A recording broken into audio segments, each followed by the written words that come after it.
Agora sim, eu quero conversar nesta manhã com os irmãos sobre missão. E o tema da reflexão nesta manhã é: espalhe. A história de Jesus não termina com Jesus. A história de Jesus não termina com Jesus. Eu quero te convidar a abrir a tua Bíblia no livro de Atos.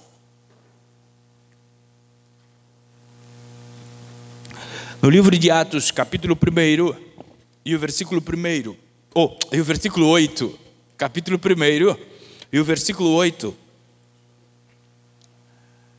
diz assim a palavra do Eterno Senhor: mas vocês receberão poder ao descer sobre vocês o Espírito Santo, e serão minhas testemunhas, tanto em Jerusalém, como em toda a Judeia e Samaria e até os confins da terra.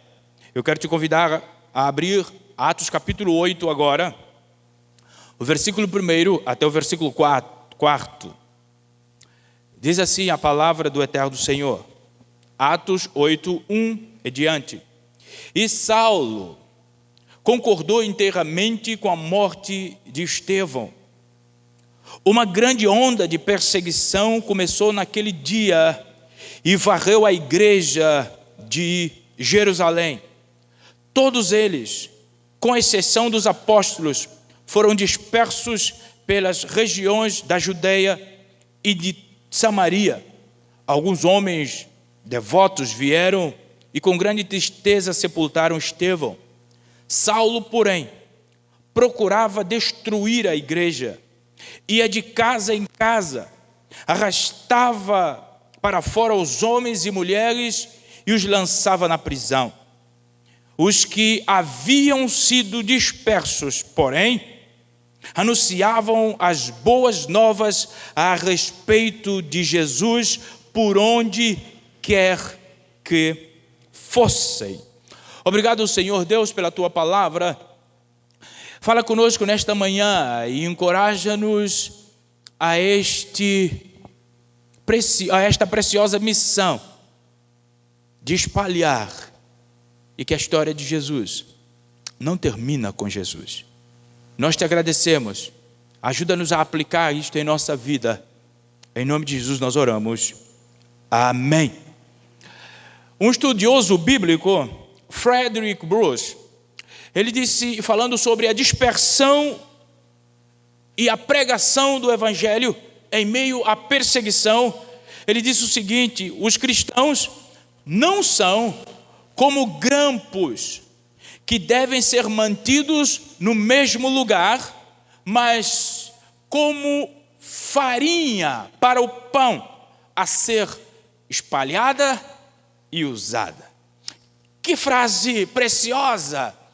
Muitos, infelizmente, se sentem como um grampo depois de serem salvos e estagnam a sua vida, estão estagnados no tempo e na missão, e consequentemente são prejuízo para a missão.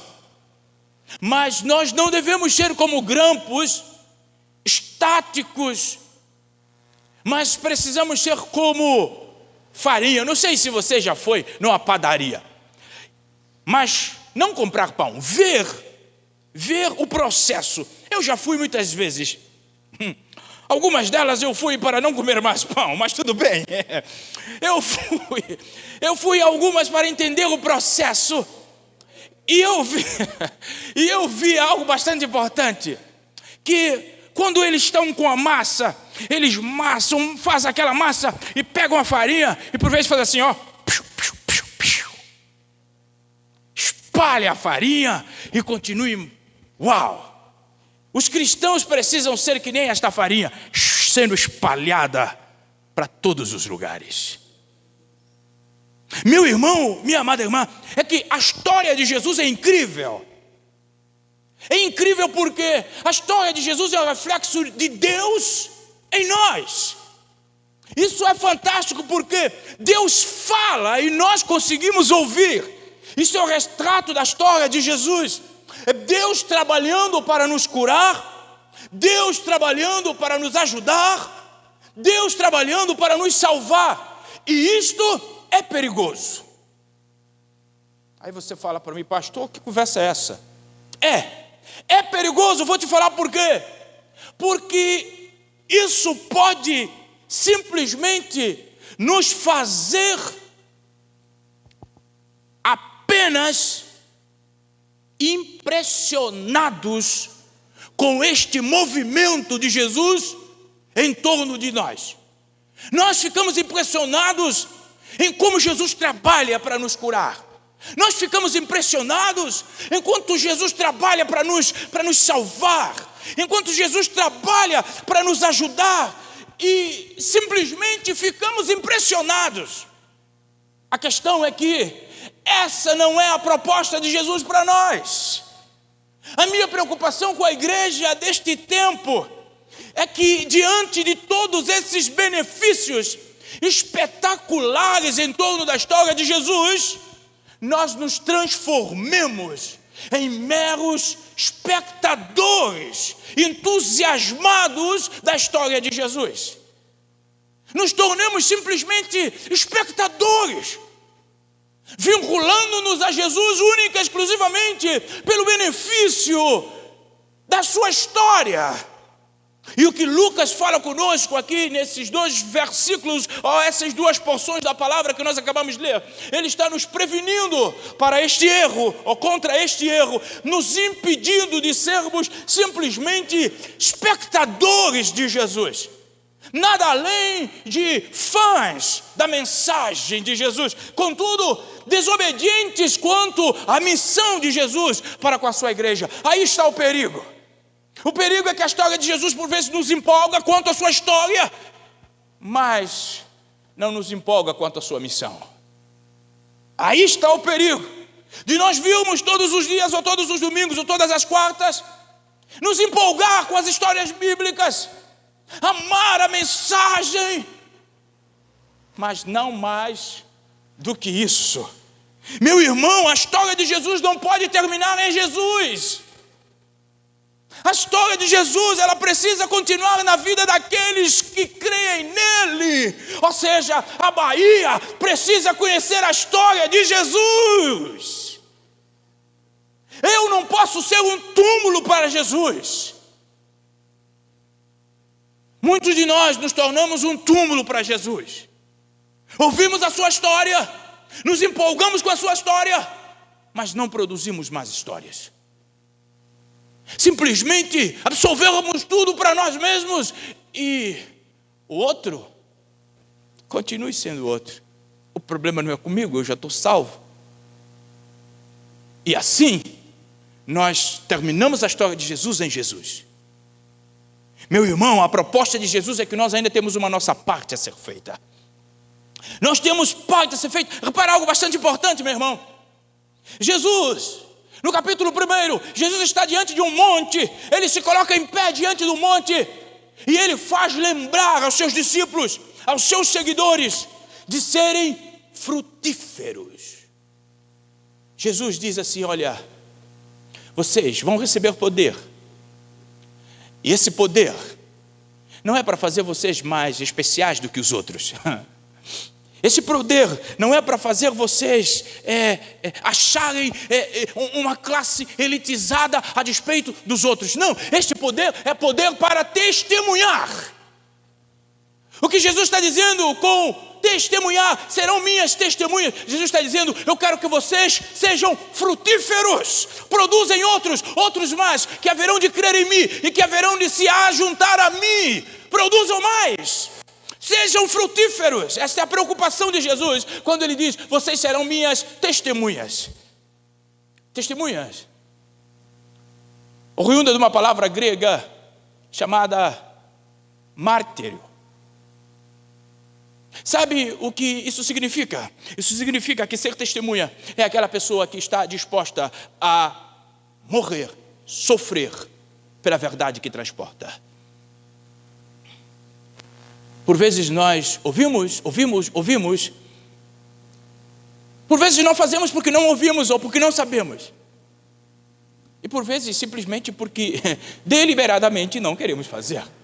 Só que Jesus diz: olha, o que eu estou vos dando não pode terminar em vocês. O poder não é para o consumo próprio. O poder é para fazer vocês mais vigorosos. É fazer o quê? Em testemunhar. Este é o poder. Jesus, ele simplesmente diz assim na sua palavra: portanto, vão, façam discípulos todas as nações, ensinem, batizem, obedeçam. Repara que a preocupação de Jesus era que o seu povo fosse um povo frutífero. Meu irmão, o sobrenatural não terminou em Jesus, porque ele disse que haveríamos de experimentar o sobrenatural, o poder do Espírito Santo em nós, mas nós precisamos continuar a sua história. Nós precisamos continuar. Por isso que no livro de Atos você não tem uma doxologia, você tem um desafio para continuar. Sabe, meu irmão, se a gente parar e analisar, é que a igreja primitiva, ela não foi simplesmente expectativa ou expectante quanto à história de Jesus. Jesus não foi um espectador a despeito de Deus. Jesus participou na ação de Deus. A igreja primitiva participou na ação de Deus para a redenção do homem. É como Deus agindo neles, Deus vivendo neles. E evidentemente que a proposta de Deus é que Deus viva em nós também.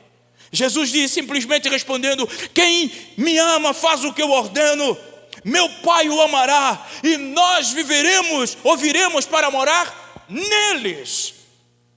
O pré-requisito para nós vivermos esta gloriosa comunhão com o Pai em nós, com o Filho em nós, é nós sermos testemunhas, carregando a palavra em toda a Bahia. Esta é a preocupação do Senhor, e precisa ser a nossa preocupação.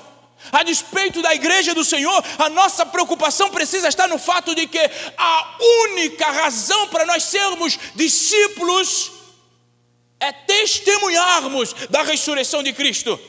Porque é só por meio do Evangelho que o Filho do homem, ou os filhos dos homens, podem se reconciliar com Deus. É só por meio de testemunho. Testemunho, meu irmão. Nós somos salvos, nós somos capacitados para testemunhar em toda a Bahia. Em toda a Bahia. Não nos enganemos. A falta, ou na falta do cumprimento de Atos, capítulo 1, o versículo 8, Deus pode permitir Atos capítulo 8, versículo 1. Olha na sua Bíblia o que está em Atos capítulo 1, versículo 8. O Senhor diz na sua palavra: vocês receberão poder ao descer sobre vocês o Espírito Santo, e serão minhas testemunhas em Jerusalém e toda a Judéia. Agora, Atos capítulo 8, versículo 1. E começou naquele dia uma perseguição que varreu a igreja. Repara algo bastante importante aqui, eu quero que você preste atenção em mim aqui. Atos capítulo 1, versículo 8. Há um mandamento, uma ordenança: vão, façam discípulos. Atos capítulo 8, versículo 1, os discípulos cruzaram o braço. Sabe o que Deus fez? Ele permitiu a perseguição para fazer o quê? Porque a ordem dele precisava ser cumprida. E quando eles foram perseguidos, o que ele mandou no Atos capítulo 1, eles começaram a fazer. Cuidado, precisamos cuidar. Porque se Atos capítulo 1, versículo 8 não é uma realidade na nossa vida, pode ser que estamos perto de Atos capítulo 8, versículo 1.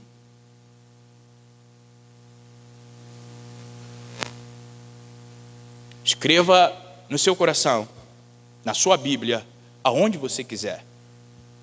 Na falta do cumprimento de Atos capítulo 1, versículo 8, Deus pode providenciar Atos capítulo 8, versículo 1.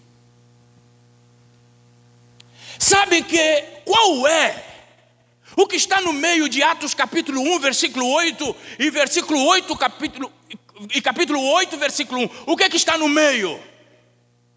Zona de conforto. A nossa zona de conforto está no meio desses dois textos. É que nós, depois que conhecemos a Cristo, nós somos ordenados a testemunha. Só que tem uma zona de conforto aqui. Eu não quero fazer o que Ele me manda, e com isso eu pego a minha agenda e encho de atividades, negligenciando aquilo que para Deus é importante, que é multiplicação, e eu acho que eu estou na boa, eu estou tranquilo, eu estou na minha zona de conforto. Mas a bem da verdade é que a zona de conforto pode significar menosprezo da multiplicação. Nós precisamos sair da nossa zona de conforto e começarmos a valorizar aquilo que tem valor eterno. A minha pergunta para você é: onde está o seu coração nisso tudo? O seu coração está em Atos capítulo 1, versículo 8, ou o seu coração está na zona de conforto? Porque Atos 8:1 pode ser a consequência da desobediência de Atos 1:8 e, consequentemente, a estagnação na zona de conforto.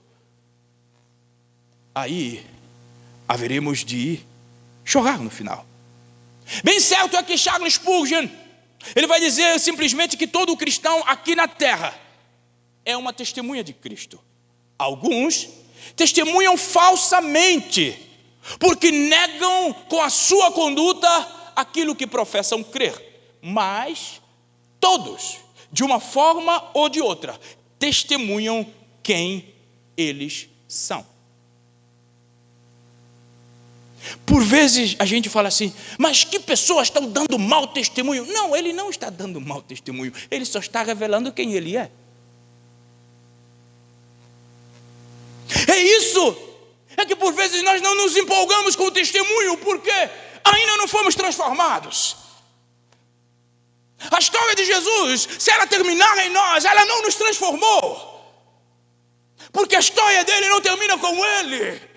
A história dele quer alcançar toda a Bahia, porque a Bahia também faz parte dos confins da terra, onde está, claro, a intenção do Senhor Jesus. A história de Jesus deve continuar em nossas vidas.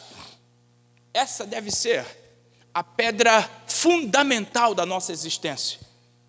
Tanto esta verdade precisa ser vista no nosso ordinário, em que Deus é bom, salvador, precioso, poderoso, como também esta verdade precisa ser vista na experiência da igreja, enquanto corpo de Cristo, sabendo que nós temos uma missão, e a nossa missão não é estar parado, nós precisamos avançar. Nós precisamos avançar, e o avanço é testemunho da ressurreição de Cristo, porquanto Ele nos capacita, Ele nos sustenta para que o cumprimento da missão seja uma realidade. Ele disse: vocês receberão poder.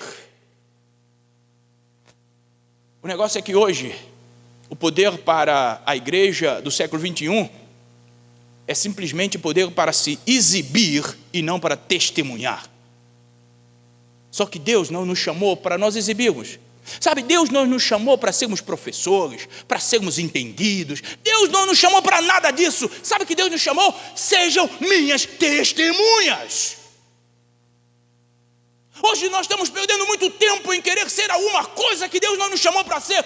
Deus só chamou para ser suas testemunhas. O poder que a gente recebe com a presença do Espírito Santo em nós é para nós sermos testemunhas. E lembra que a dispersão levou os discípulos diretamente ao cumprimento daquilo que Deus, através de Jesus, designou para que a igreja fizesse. Parece que a gente não quer entender isto, e queremos repetir o que a igreja já nos ensinou no início. a gente quer ser perseguido. E, diga-se de passagem, está se desenhando. É melhor a igreja do Senhor Jesus se levantar enquanto é tempo, porque está se desenhando uma perseguição.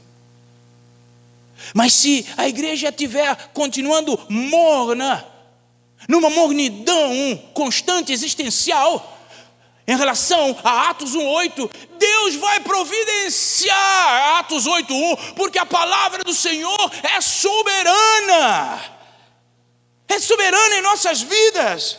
A perseguição, meu irmão, embora dolorosa para eles, que tiveram que deixar a sua casa, tiveram que deixar os seus parentes, tiveram que deixar tudo aquilo que era confortável. Deus abalou o conforto, mas cumpriu a promessa. Os homens ouviram a palavra. Agora, o que estamos esperando para Iguaí ouvir a palavra? Estamos esperando Atos 8:1? Vou até tomar uma água.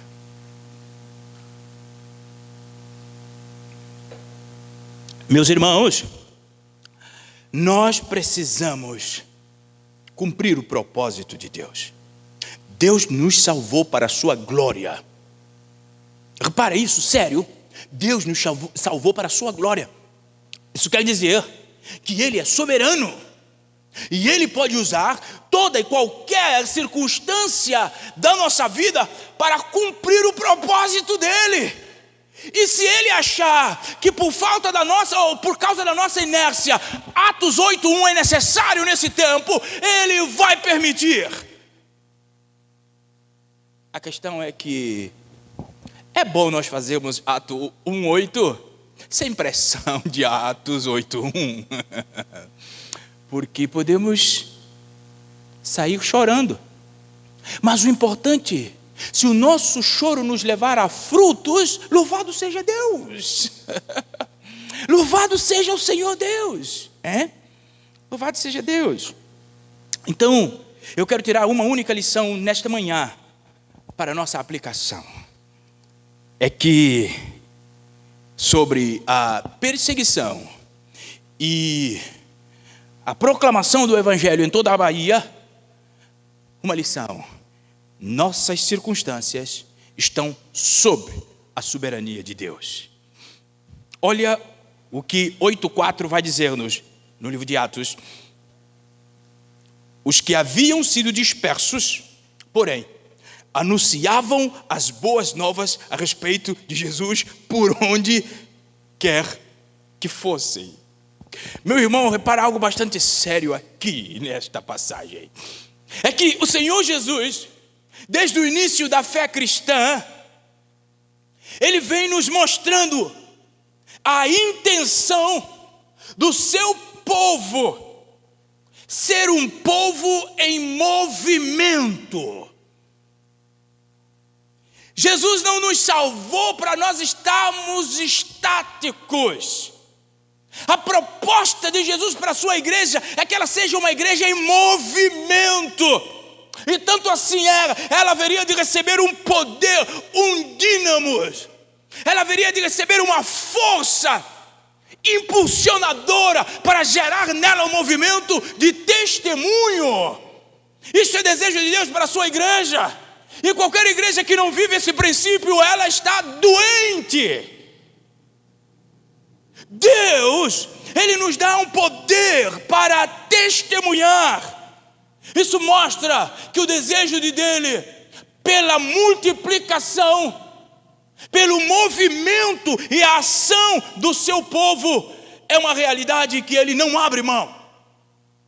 Deus não abre mão da sua igreja ser uma igreja em movimento, mas o movimento que provoca multiplicação. O movimento que Deus espera da sua igreja é um movimento que promove a multiplicação, ou seja, mais daqueles que se identificarão com Cristo, mais daqueles que irão depender de Cristo, mais daqueles que irão testemunhar de Cristo.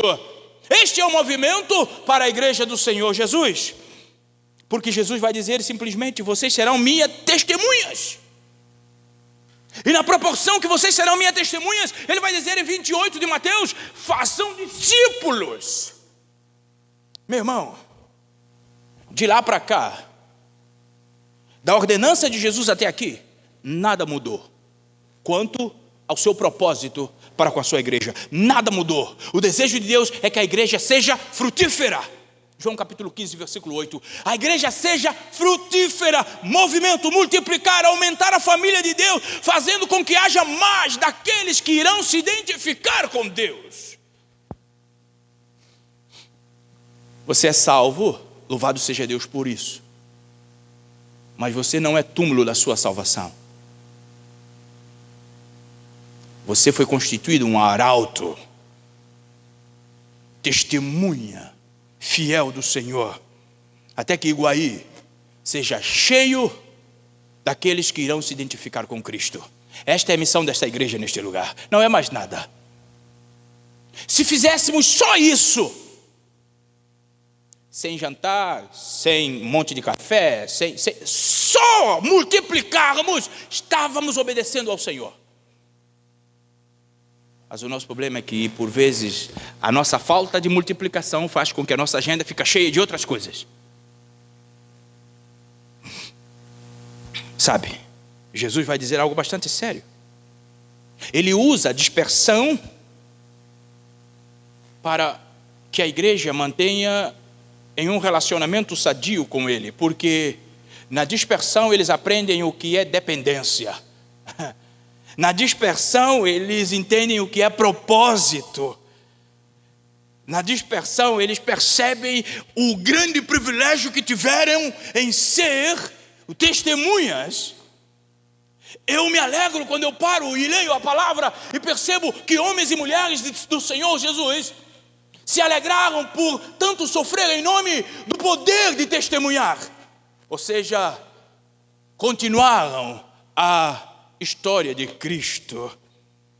Os que haviam sido dispersos anunciavam. Sabe, meu irmão, minha amada irmã, quando eu paro e olho para esse texto, o resumo dele quer me dizer simplesmente que eu só estarei num relacionamento com propósito com Deus se eu estiver envolvido na multiplicação. Se eu, enquanto igreja, o meu propósito não for multiplicação, e nesse pressuposto, a multiplicação em Iguaí, eu estou disperso daquilo que é propósito de Deus para mim, enquanto igreja. Sabe, nós somos comandados pela cabeça, pela mente. Qualquer movimento que você faz no seu corpo, a mensagem primeira, ela vem da cabeça. Agora, sabe o que a Bíblia diz que Cristo é da igreja? Cabeça. Isso quer dizer, se Cristo é a cabeça da igreja, o movimento da igreja precisa ser determinado por Cristo, que é a cabeça. E, consequentemente, que Cristo é a cabeça, Ele revela qual é o movimento que Ele quer para a sua igreja, e se ela não faz, isso quer dizer o quê? Que ela não é corpo.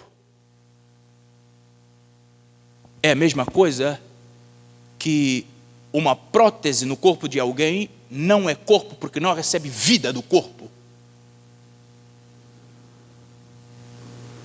Sabe que nós podemos estar correndo grandes perigos se o nosso movimento não está sendo enviado, ou na verdade, obediência da cabeça.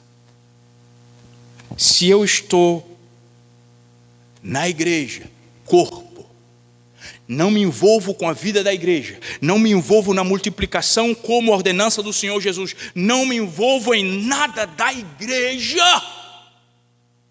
eu posso ser simplesmente uma prótese. Simplesmente uma prótese. Não sou corpo, sem vida. Se tiro, não tem vida nenhuma.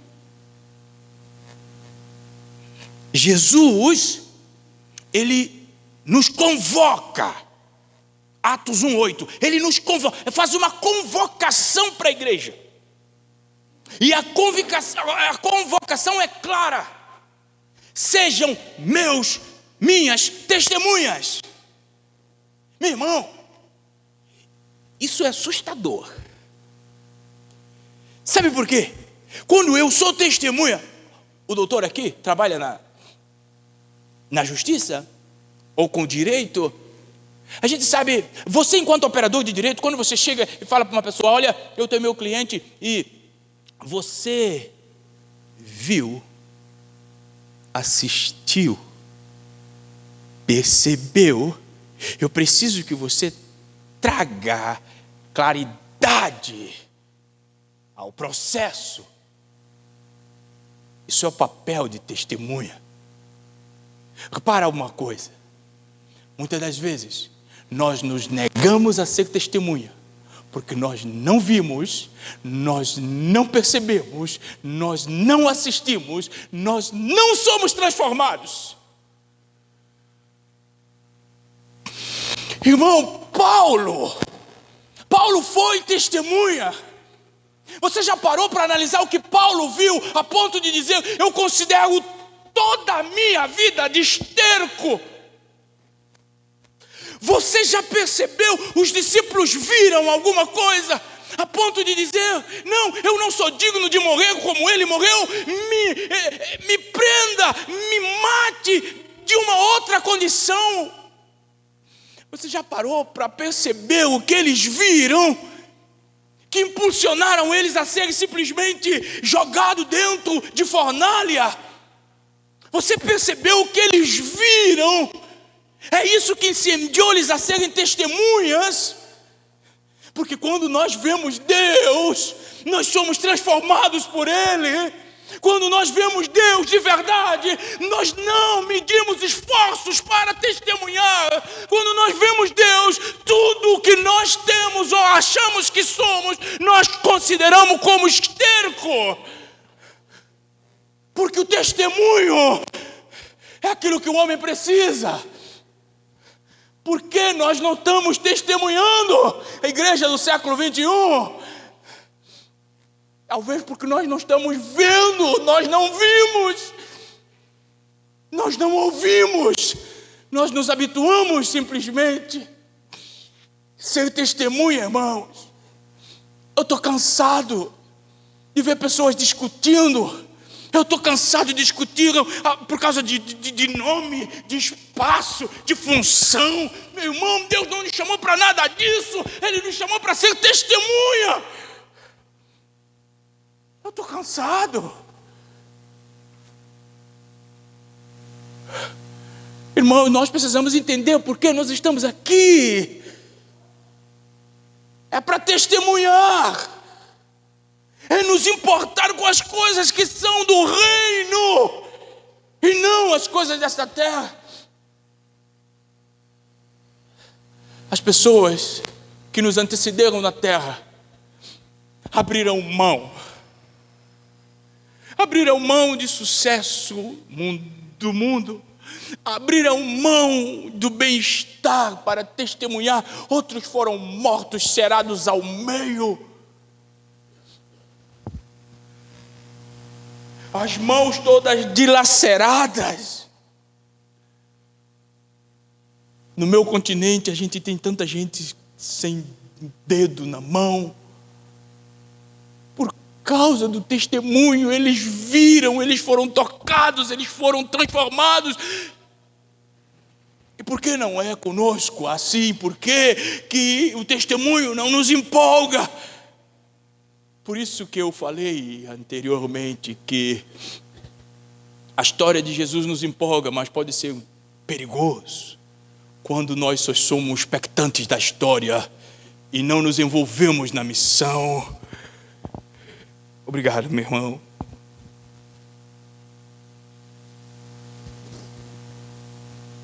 Eu não me arrependo de nada que eu deixei para trás. Eu não me arrependo absolutamente de nada, porque o testemunho é o que o homem precisa.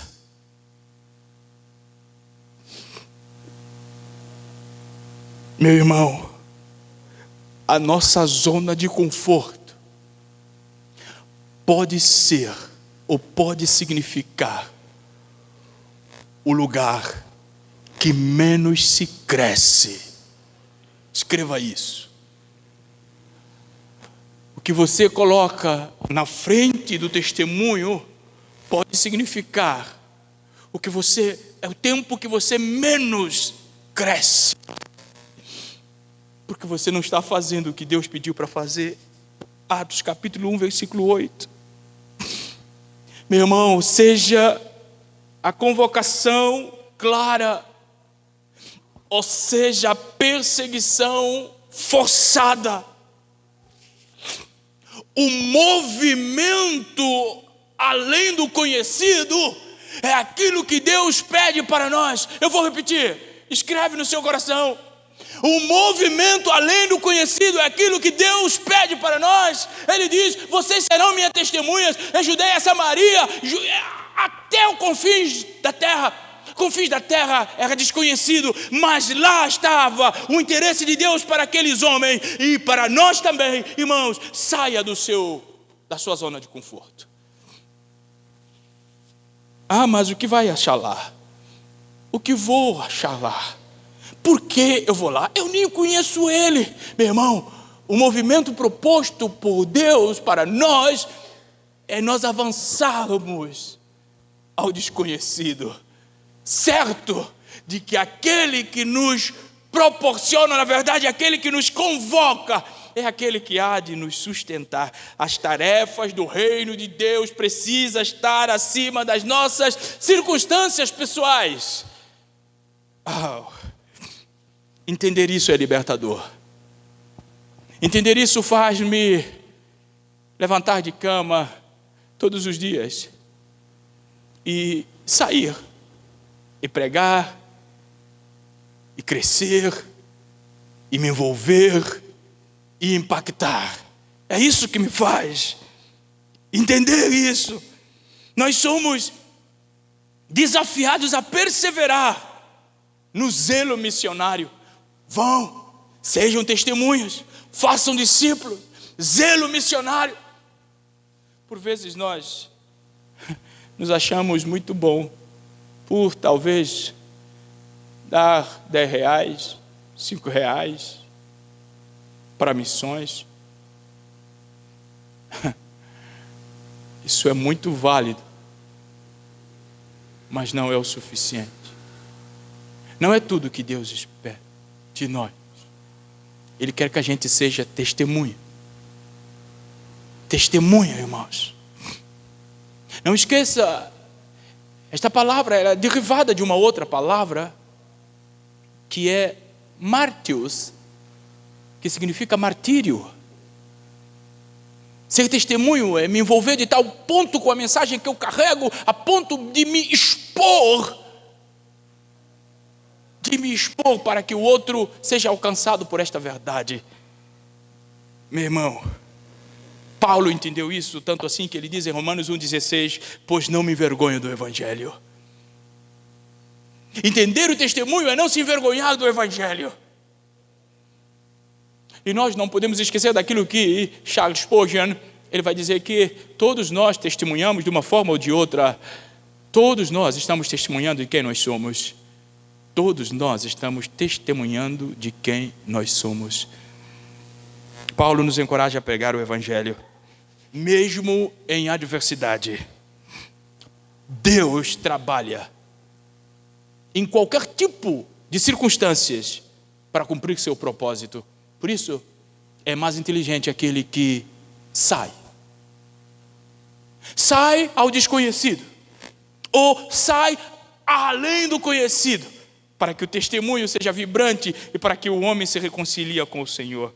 Meus irmãos, eu encorajo você nesta manhã a ser firme, a perseverar no testemunho, porque você recebeu poder para testemunhar. Ou você está dizendo para Deus que o poder não foi suficiente? Irmão, que possamos ser testemunhas, dia após dia, pregando o amor, o perdão, a misericórdia de Deus que é oferecida por Jesus. Não esquece só duas coisas.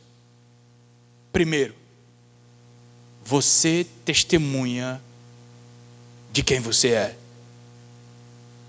Segundo, a negligência no testemunhar de Cristo pode incorrer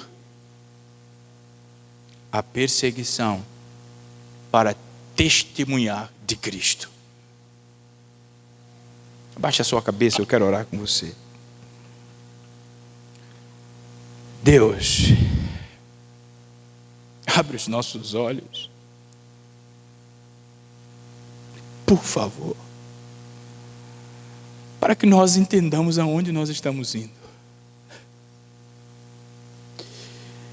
Deus, coloque da tua luz em nossas motivações e escolhas diante do desafio de testemunhar em que deve ser prioridade. Deus, concede à tua igreja coragem e fé igual aos dos primeiros cristãos, esta fé indomável, esta fé que sai para cumprir a missão do reino do Senhor, não importando as circunstâncias pessoais. Nos capacita, Senhor, nos prepara para o dia do Senhor, em nome de Jesus, amém. O meu desejo é que você pense, reflita, não permita que as circunstâncias ofusquem o seu olhar, do seu propósito e da sua missão enquanto igreja. Logo mais estaremos aqui para ouvirmos a palavra do Senhor. Convide alguém para ser despertos, porque o dia do Senhor está perto. Que você tenha um bom almoço junto com os seus e desfrute de uma tarde de bênção, de paz, uma tarde reflexiva. Não se encha de atividades nesta tarde, permita o Espírito Santo falar o seu coração. Quando chegar na sua casa, abre capítulo 1 de Atos, versículo 8, leia, ora, abra capítulo 8, versículo 1, leia, ore, deixa o Espírito Santo de Deus falar com você. Ficamos de pé, vamos orar e vamos para casa. Obrigado, Senhor, por esta manhã preciosa. Obrigado porque o Senhor está no nosso meio, está em nós, louvado seja o teu nome. Obrigado por esta igreja local que se reúne como corpo para celebrarmos ao Senhor. Obrigado, Deus, porque o Senhor tem ouvido as nossas orações. Obrigado pela escola bíblica. Obrigado, Senhor, por esta convocação a anunciar a palavra em toda a Bahia, sabendo que a nossa negligência pode nos custar caro. Deus, incendeia-nos o coração em santificação constante para obedecermos o teu chamado. Perdoe-nos a negligência. Leva-nos agora às nossas casas. Faz, ó Deus, reverberar esta palavra no coração da tua igreja e nos ajudar a posicionarmos para a glória do teu nome. Em nome de Jesus eu oro. Amém. Que o amor de Deus o Pai, a graça de Jesus Cristo, seu Filho, a comunhão e consolação do Espírito Santo e vivo de Deus esteja em nós e no nosso meio, hoje e sempre. Amém.